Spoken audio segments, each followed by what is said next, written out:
সংবাদ সবাইকে স্বাগত জানাচ্ছি। আমি ফিরোজ তোহা। শুরুতেই সংবাদ শিরোনাম জানিয়ে দেব এই মুহূর্তে হাতে পাওয়া সর্বশেষ গুরুত্বপূর্ণ আপডেট বাংলা সংবাদ। শুরুতেই থাকছে ডক্টর ইউনূসের সরকার উৎখাতে ভারতীয় ষড়যন্ত্র। শেখ হাসিনার পালানোর পর ভারত একের পর এক ষড়যন্ত্র কাটছুড়ে অন্তর্বর্তী সরকারকে বিপদে ফেলার চেষ্টা করছে। কখনো সংখ্যালঘু নির্যাতন, জুডিশিয়াল কু, আনসার দিয়ে সচিবালয় ঘেরাও, 15ই আগস্টে ঢাকা অবরোধ, গার্মেন্টসে অস্থিরতা, পাহাড়ে অশান্তি সহ নানা অপকাণ্ড করছে। প্রতিটি ষড়যন্ত্রই ব্যর্থ হয়েছে। সংখ্যালঘু নির্যাতনের ফেক নিউজ দেশের এবং ভারতের কিছু গণমাধ্যম ফলাও করে প্রচার করলেও দেশের বিভিন্ন রাজনৈতিক দল এবং মাদ্রাসার শিক্ষার্থীরা মন্দির পাহারা দিয়েছে, এমন দৃশ্য সোশ্যাল মিডিয়ায় ভাইরাল হয়েছে। এখন ইসকনের চিনয় কৃষ্ণ দাস ব্রহ্মচারীরা পলাতক হাসিনার পক্ষে অবস্থান নিয়ে বাংলাদেশের সনাতন জাগরণ মঞ্চ নাম দিয়ে বাংলাদেশে হিন্দু নির্যাতনের ফেক তথ্য প্রচার করছে। চিনয় কৃষ্ণ দাস ব্রহ্মচারীকে যে ভারত মাঠে নামিয়েছে তা শুভেন্দু অধিকারীর হুঙ্কারেই পরিষ্কার হয়ে গেছে। এবারে জানাবো, স্বৈরাচার পালিয়ে গেছে কিন্তু লেজ রেখে গেছে তারেক রহমান। বিএনপির ভারপ্রাপ্ত চেয়ারম্যান তারেক রহমান বলেন, পতিত স্বৈরাচারের সময় যারা নিজেদের স্বার্থ হাসিল করেছে তারা ষড়যন্ত্র অব্যাহত রেখেছে। আপনাদের সজাগ ও সতর্ক থাকতে হবে। স্বৈরাচার পালিয়ে গেলেও তাদের লেজ রেখে গেছে এবং তারা ষড়যন্ত্র করছে, তারা কিন্তু বসে নেই। জানাবো, টঙ্গীতে রক্তক্ষয়ী সংঘর্ষে আহত 10। গাজীপুরের টঙ্গীতে দুগ্রুপের রক্তক্ষয়ী সংঘর্ষের ঘটনা ঘটেছে। এতে অন্তত 10 জন আহত হয়েছেন। মঙ্গলবার এরশাদনগর এলাকায় আনুমানিক রাত 9টা থেকে 11টা পর্যন্ত দফায় দফায় এ সংঘর্ষের ঘটনা ঘটে। এদিকে ইসকন নিষিদ্ধের দাবিতে উত্তাল সারা দেশ। আইনজীবী সাইফুল ইসলাম আলিফের হত্যার ঘটনায় ইসকন নিষিদ্ধের দাবিতে উত্তাল হয়ে উঠেছে সারা দেশ। মঙ্গলবার হিন্দু উগ্রত্ববাদী সংগঠন ইসকনের সাবেক নেতা, বাংলাদেশের সম্মিলিত সনাতনী জাগরণ জোটের মুখপাত্র চিনয় কৃষ্ণ দাসকে জামিনের শুনানিকে কেন্দ্র করে চট্টগ্রাম আদালত প্রাঙ্গণে তার অনুসারীদের সাথে পুলিশের ব্যাপক সংঘর্ষ হয়। এবারে থাকছে আইনজীবী হত্যার বিচারের দাবিতে জাবিতে বিক্ষোভ। চট্টগ্রাম আদালত প্রাঙ্গণে আইনজীবী সাইফুল ইসলাম আলিফকে হত্যার বিচারের দাবিতে বিক্ষোভ মিছিল করেছেন জাহাঙ্গীরনগর বিশ্ববিদ্যালয়ের শিক্ষার্থীরা। এবং সর্বশেষ জানাবো আন্তর্জাতিক সংবাদ। পিছু হটতে বাধ্য হল ইসরায়েল, এলো যুদ্ধবিরতির ঘোষণা।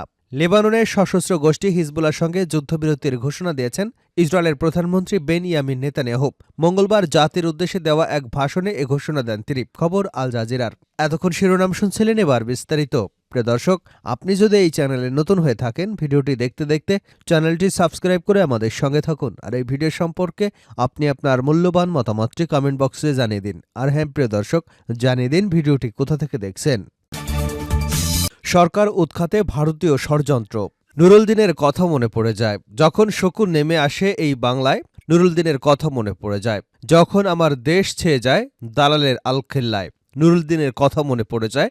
যখন আমার স্বপ্ন লুট হয়ে যায়, আমার কণ্ঠ বাজেয়াপ্ত করে নিয়ে যায়। সৈয়দ শামসুল হক। প্রায় 250 বছর আগে ব্রিটিশ খেদাও আন্দোলনে রংপুরের মিঠাপুকুর উপজেলার ফুলকচি গ্রামে নবাব নুরুদ্দিন আহমেদ বাকের জং ডাক দিয়েছিলেন, জাগো বাহে কণ্ঠে সবাই। ইংরেজ শকুন হঠাতেই তিনি এমন ডাক দিয়েছিলেন। বাংলাদেশ এখন ভারতীয় শকুন, দিল্লির দালালদের আলখেলায় ভরে গেছে। সিকিমের লেন্দুব দর্জির মতো শেখ হাসিনাকে নাচের পুতুল বানিয়েছে 16 বছর।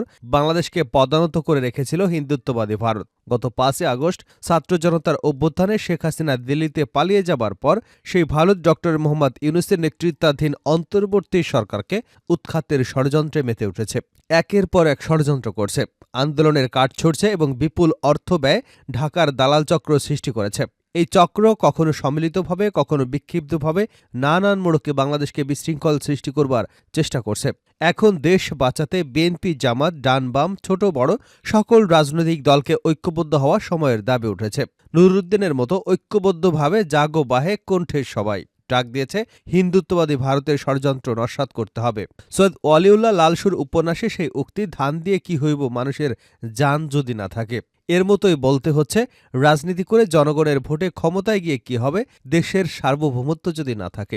আন্তর্জাতিক কৃষ্ণ ভবামৃত সংঘ এবং international society for Krishna consciousness ISKCON হল গৌড়ীয় বৈষ্ণব মতবাদের অনুসারী একটি হিন্দু ধর্মীয় প্রতিষ্ঠান। 1966 সালে নিউ ইয়র্কে অভয়চরণার বিন্দু ভক্তি বেদান্ত স্বামী প্রভুপাদ সংগঠনটি প্রতিষ্ঠা করেন। সেই ইসকনের বহিষ্কৃত নেতা বাংলাদেশ সনাতন জাগরণ মঞ্চের মুখপাত্র এবং চট্টগ্রাম পুণ্ডরিক ধামের অধ্যক্ষ চিনয় কৃষ্ণ দাস ব্রহ্মচারীকে রাষ্ট্রবিরোধিতার অভিযোগে গ্রেপ্তার করে কারাগারে পাঠানো হয়েছে। চিন্ময় কৃষ্ণ দাসকে হিন্দু নেতা বা হিন্দু ধর্মাবলম্বী হিসেবে গ্রেপ্তার করা হয়নি। বাংলাদেশের নাগরিক হয়ে তিনি দেশবিরোধী বক্তব্য দিয়েছেন এবং বাংলাদেশের জাতীয় পতাকার উপরে ইসকনের পতাকা উড়িয়ে রাষ্ট্রদ্রোহী অপরাধ করেছেন। চিন্ময় কৃষ্ণ দাস ব্রহ্মচারীকে গ্রেপ্তারের প্রতিবাদে ভারতের পশ্চিমবঙ্গ রাজ্য বিজেপি দলনেতা শুভেন্দু অধিকারী বাংলাদেশকে হুমকি দিয়েছে। ঔদ্ধত্যপূর্ণ বক্তব্য দিয়ে শুভেন্দু বলেছে, 25শে নভেম্বর রাতের মধ্যে চিন্ময় কৃষ্ণ প্রভুকে মুক্তি না দিলে 26শে নভেম্বর থেকে সীমান্তে সনাতনীরা অবরোধ করবে। ভারত থেকে পশ্চিমবঙ্গের দিকে কোনো পরিষেবা বাংলাদেশে ঢুকতে দেওয়া হবে না। একই সঙ্গে কলকাতায় অবস্থিত বাংলাদেশের ডেপুটি হাই কমিশনারের অফিসও টানা ঘেরাও কর্মসূচি দেওয়ার হুঁশিয়ারি দিয়েছে বিজেপি নেতা। জ্ঞানতাপসরা বলছেন, ধার্মিকতা আর ধর্মান্ধতা এক জিনিস নয়। ধার্মিকতা মানুষকে আলোর পথে নিয়ে যায় আর ধর্মান্ধতা মানুষকে ধ্বংসের দিকে ঠেলে দেয়। অতএব বাস্তবতা হলো ইসকনরা ধার্মিক নয়, তারা ধর্মান্ধ। ধর্মান্ধ ইসকনকে হিন্দু ধর্মাবলম্বীদের ধ্বংসের দিকে নিয়ে যেতে চাচ্ছে। শুভেন্দু অধিকারী পশ্চিমবঙ্গকে পাত্তাই পায় না, অথচ সে বাংলাদেশের বিরুদ্ধে হুঙ্কার দেয়। বাংলাদেশের অন্তর্বর্তী সরকারের রাষ্ট্র মন্ত্রণালয়ের দুর্বলতা এবং নতজানুতার কারণেই শুভেন্দুর মতো ব্যক্তি বাংলাদেশকে হুমকি দিচ্ছে। ইসকন অনুসারীরা ভারত সীমান্ত অবরোধ করলে বাংলাদেশের সীমান্তরক্ষী বিজিবি আঙুল চুষবে নাকি, এটাই প্রশ্ন।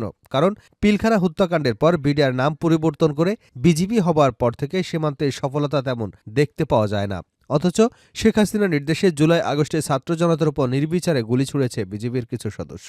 হিন্দুত্ববাদী ভারতের প্রতিনিধি সেদেশের মুসলমান নাগরিকদের উপর নির্যাতন করছে। দুদিন আগেও উত্তরপ্রদেশে 5 জন মুসলমানকে হত্যা করা হয়েছে। এজন্য কি পাকিস্তান বা বাংলাদেশ সীমান্ত অবরোধের হুঙ্কার দিয়েছে?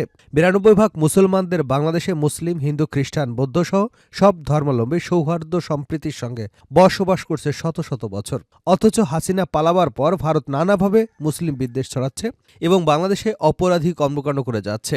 গতকাল স্বরাষ্ট্র উপদেষ্টা লেফটেন্যান্ট জেনারেল জাহাঙ্গীর আলম চৌধুরী বলেছেন, দেশের বিভিন্ন জায়গায় ইসকনের আন্দোলনে দেশি বিদেশি ইন্ধন রয়েছে।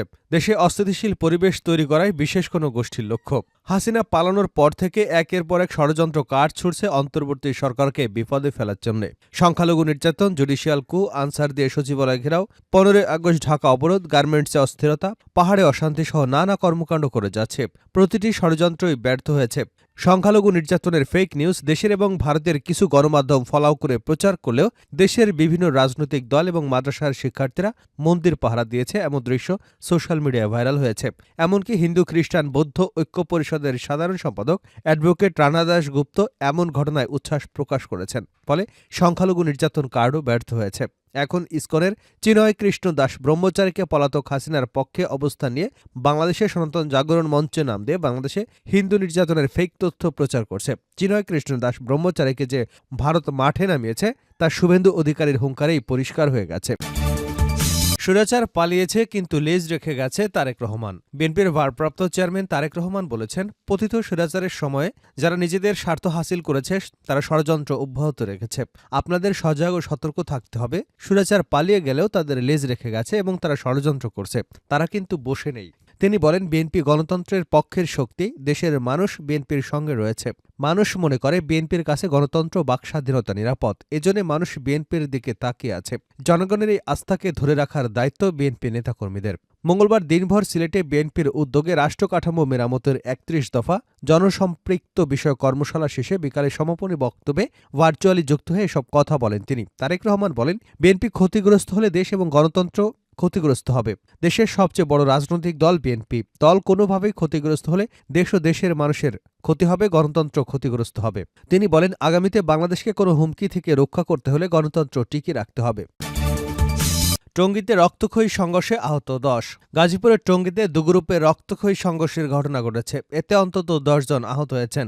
মঙ্গলবার এরশাদনগর এলাকায় আনুমানিক রাত 9টা থেকে 11টা পর্যন্ত দফায় দফায় সংঘর্ষ চলে। জানা গেছে, এরশাদনগর এলাকায় বিএনপি নেতা কামরুল ইসলাম কামু এবং লিপু মোল্লার সমর্থকদের মধ্যে পূর্ব থেকেই শত্রুতা চলমান। তারই জের ধরে রাতে কামরুল ইসলামের লোকজন এরশাদনগর 3 নম্বর ব্লকের যুবদল নেতা মঞ্জুরের বসত ঘরে হামলা চালায় এবং ভাঙচুর করে। পরবর্তীতে হামলাকারীদের প্রতিহত করতে লিপু মোল্লার লোকজনের পাল্টা ধাওয়া করে। এছাড়া একাধিক ককটেল বিস্ফোরণের তথ্যও পাওয়া গেছে। এতে ঘটনাস্থলে বেশ কয়েকজন গুরুতর আহত হয়। পরিস্থিতি স্বাভাবিক করতে টঙ্গী পূর্ব থানার পুলিশের হিমশিম খেতে হয়। পরে একাধিক টিম গিয়ে পরিস্থিতি নিয়ন্ত্রণে আনে। শেষ করছি আন্তর্জাতিক সংবাদ দিয়ে। পিছু হটতে বাধ্য হল ইসরায়েল, এলো যুদ্ধবিরতির ঘোষণা। লেবাননের সশস্ত্র গোষ্ঠী হিজবুল্লাহর সঙ্গে যুদ্ধবিরতির ঘোষণা দিয়েছেন ইসরায়েলের প্রধানমন্ত্রী বেনিয়ামিন নেতানিয়াহু। মঙ্গলবার জাতির উদ্দেশ্যে দেওয়া এক ভাষণে এ ঘোষণা দেন তিনি। খবর আল জাজিরার। নেতানিয়াহু বলেন, যুদ্ধবিরতি চুক্তিটি পূর্ণাঙ্গ অনুমোদনের জন্য ইসরায়েলের পার্লামেন্টে উত্থাপন করা হবে। পাশাপাশি সম্পূর্ণ রূপরেখাও পার্লামেন্টে তুলে ধরা হবে। এ সময় উত্তরাঞ্চলীয় এলাকার বাসিন্দাদের ঘরে ফেরার আহ্বান জানান তিনি। নেতানিয়াহু দাবি করেন, বর্তমানে আগের মতো শক্তিশালী নেই হিজবুল্লাহ। ইসরায়েলি বাহিনী তাদের কয়েক দশক পিছিয়ে দিয়েছে। তেল আবিব যুদ্ধের লক্ষ্য পূরণ করেছে। এ সময় চুক্তি অমান্য করলে কঠোর জবাব দেওয়া হবে বলেও হুঁশিয়ারি দেন তিনি। এর আগে গত সোমবার যুদ্ধবিরতির নীতিগত অনুমোদন দেয় নেতানিয়াহু। যুদ্ধবিরতির এই চুক্তিটি বাস্তবায়ন হলে দুপক্ষের মধ্যে 1 বছরেরও বেশি সময় ধরে চলা সংঘাতের অবসান হবে।